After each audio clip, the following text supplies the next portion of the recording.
سرخ کفن دوئم قسط۔ حمزہ کو اپنے فیصلے پر پچھتاوا ہو رہا تھا۔ اس کا دل کسی صورت بختاور کو بیوی قبول کرنے پہ راضی نہیں تھا۔ رات دیر تک چھت پہ ٹہلنے کے بعد وہ اپنے کمرے میں گیا۔ بختاور گھونگھٹ ڈال کے بیٹھی تھی۔ وہ اس کے سامنے کھڑا ہو گیا اور بے دردی سے اس کا دوپٹہ کھینچ کر دور پھینک دیا۔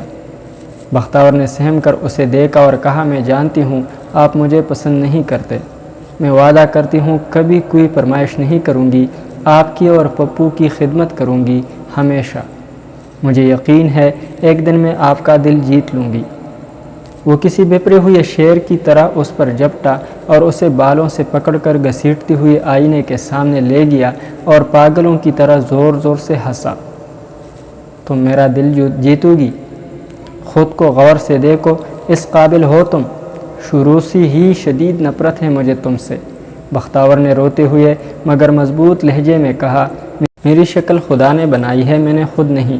میں بھی راضی نہیں تھی اس شادی کے لیے کیونکہ مجھے آپ سے ایسی ہی سلوک کی امید تھی، لیکن ابو اور پپو کے فیصلے کے سامنے سر جھکا دیا۔ اب یہی حقیقت ہے کہ میں آپ کی بیوی ہوں، چاہے آپ پیار کریں یا نفرت۔ حمزہ نے اسے زور سے بیڈ پر پٹخا اور گھر سے نکل گیا۔ اس نے جیولری اتار کر پھینکی اور بری طرح رونے لگی۔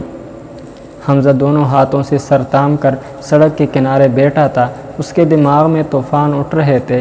یہ میں نے کیا حماقت کر دی؟ بختاور سے نکاح کیسے کیا جس کی شکل دیکھ کر ہی اب کائیاں آتی ہیں؟ میری بیوی نہیں ہو سکتی وہ، بالکل نہیں۔ وہ کسی ذہنی مریض کی طرح بڑبڑاتا ہوا گھر چلا گیا۔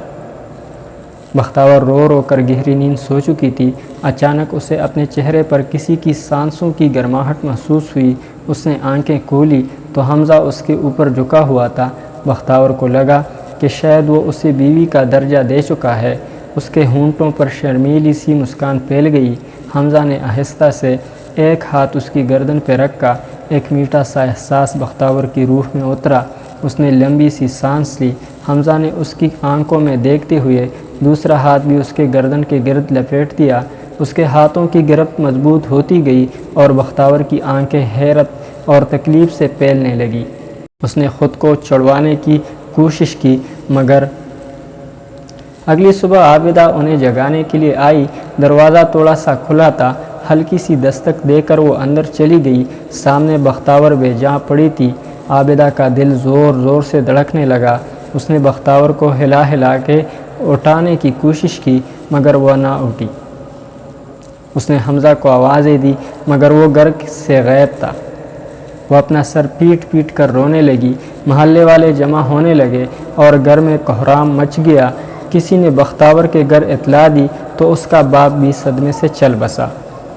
ناظرین، اگلے قسط تک اجازت چاہتے ہیں۔ اللہ حافظ۔